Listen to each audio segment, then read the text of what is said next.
ఈరోజు ప్రధానంగా పార్టీ రాష్ట్ర కార్యవర్గం TRS LP, TRS parliamentary party, మిగతా విస్తృతంగా వచ్చినటువంటి నాయకులందరితో కలిపి సమావేశం పెట్టుకున్నాం. ప్రధాన కారణం, the main agenda of the meeting was Palamuru Rangareddy ఎత్తిపోతల పథకంలో ఈ రాష్ట్ర ప్రభుత్వం మరియు కేంద్ర ప్రభుత్వం కలిసి తెలంగాణకు చేస్తున్నటువంటి ద్రోహం, తెలంగాణకు తలపెట్టినటువంటి దుర్మార్గమైనటువంటి విధానం మీదనే చర్చ జరిగింది. దీని కథ ఏంటంటే చాలామందికి తెలియదు, అవగాహన కూడా ఉండదు. కొత్త తరం వాళ్ళకైతే అసలు తెలియదు. ద రీజన్ వై ఈజ్ సమైక్య ఆంధ్రప్రదేశ్లో అత్యంత దారుణమైనటువంటి వివక్షకు గురైన జిల్లా పాత మహబూబ్ నగర్ జిల్లా. చాలా చాలా దారుణానికి. రీజన్ ఏంటంటే వనరులు లేక కాదు, వసతులు లేక కాదు. కృష్ణానది ప్రవేశిస్తుందే మహబూబ్ నగర్ జిల్లాలో. సరే, ఇప్పుడున్న తెలంగాణ, అప్పుడు ఉన్న ఆంధ్రప్రదేశ్ మొత్తం చూస్తే కూడా 300 and above కిలోమీటర్స్ కృష్ణానది పారుతుంది కూడా మహబూబ్ నగర్ జిల్లాలో. 308 కిలోమీటర్లు పారుతుంది, 308 కిలోమీటర్స్ పారుతుంది. ఇది రెండు రాష్ట్రాలు కలిపి లెక్క చూస్తే కూడా. అయినా కూడా 50 ఏళ్ళు అప్పటికి 50 ఏళ్ళు పరిపాలించినటువంటి కాంగ్రెస్ పార్టీ కానీ, ఆ తదనంతరం సుమారు దగ్గర ఒక 20 ఏళ్ళు పరిపాలించిన తెలుగుదేశం పార్టీ కానీ, పాలమూరుకు చాలా దారుణమైనటువంటి తిరిగి కోలుకోలేనటువంటి దెబ్బ కొట్టిన పార్టీలు ఈ రెండు పార్టీల ప్రభుత్వాలు. ఇది లోకమందరికి తెలుసు. ఆ జిల్లా యాక్చువల్లీ అప్పర్ కృష్ణా ప్రాజెక్టు, భీమా ప్రాజెక్టు,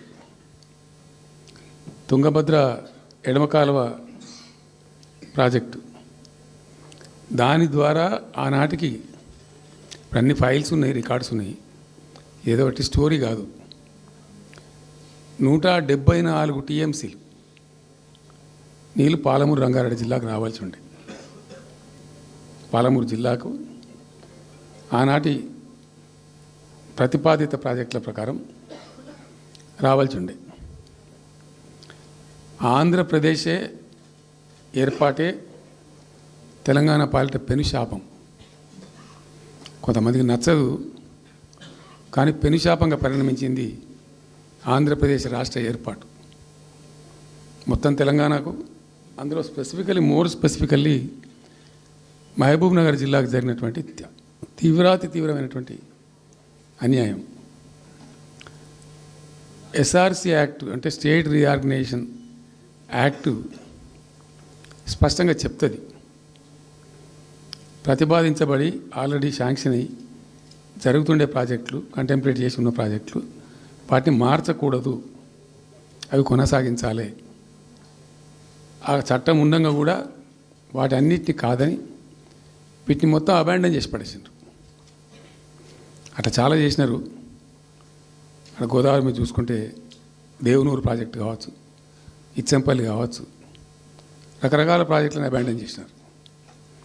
అందులో అతి తీవ్రమైనటువంటి అన్యాయం మహబూబ్ నగర్ జరిగింది. ఇలా మహబూబ్ నగర్కి ఇచ్చే పాలమూరు ఎత్తిపోతలో మరొకటి కొత్త స్కీమ్ కాదు. గతంలోనే 174 టీఎంసీలకు ప్రాజెక్టులు రూపకల్పన జరిగి అంత అయింది. అయితే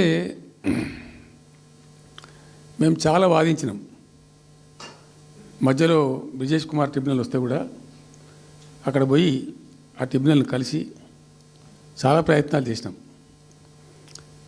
ఉద్యమ సందర్భంలో, ఉపన్యాసాలలో, కరపత్రాలలో, జలసాధన ఉద్యమ సందర్భంలో, మా క్యాసెట్ల రూపంలో, స్పీచ్ల రూపంలో, కరపత్రాల రూపంలో, పోస్టర్ల రూపంలో, క్యాసెట్ల రూపంలో రకరకాలుగా వాదించుకుంటూనే ట్రిబ్యునల్ కూడా వేయాలని పోతే ట్రిబ్యునల్కు ఉండే ఒక డెలికసీ ఏంటంటే వాళ్ళు రాష్ట్రాల మధ్య పంపిణీ చేస్తారు తప్ప రాష్ట్రం లోపల ఉండేటువంటి ఒక ప్రాంతానికంటే వాళ్ళు చేయరు.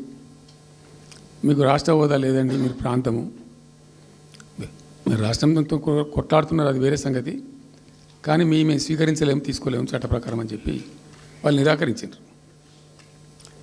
సరే, ఆ తదనంతరం ఉద్యమం జరిగింది, మీ అందరికి తెలుసు. ఇక్కడ ఇంకొకటి కూడా తప్పకుండా చెప్పాలి. బచావత్ ట్రిబ్యునల్ ఏర్పాటైనప్పుడు అతను పంపకాలు చేస్తూ బచావత్ ట్రిబ్యునల్లో స్పష్టంగా రికార్డు ఇప్పుడు ఉంది. బచావత్ ట్రిబ్యునల్లో స్పష్టంగా పొందుపరచబడి ఉంది. ఇప్పుడు బచావత్ గారు ఖుద్దు రిటైర్డ్ సుప్రీంకోర్టు జడ్జి, ఆయన స్వయంగా ఏమన్నాడంటే, ఈ ప్రాంతం నిజంగా చాలా నిరాదరణకు గురైంది, ఇంకా అవుతూ ఉన్నది. ఆ రోజు విపత్కర పరిస్థితి, దుర్భరమైన పరిస్థితి ఏంటంటే, పాలమూరు గురించి గంటెడు నీళ్ళు అడిగిన వెళ్ళేటప్పుడు ఇంత కేటాయించండి, ఈ కరువు జిల్లా ఉంది అని అడిగేవాడే లేడు. ఆనాటి సమైక్య ప్రభుత్వం చేసిన ద్రోహం. బచావత్ ఏం చేసిండు, మాకు చూడబుద్ధి అయితే లేదు, ఇది మా అంతల మేమే సూమోటో ఈ సమైక్య ప్రభుత్వం ప్రతిపాదించకపోయినా ఒక 17 TMC జూరాల ప్రాజెక్టు మంజూరు చేస్తున్నాము. అయితే సాంకేతిక కారణాలు మరొకటో చూపెట్టి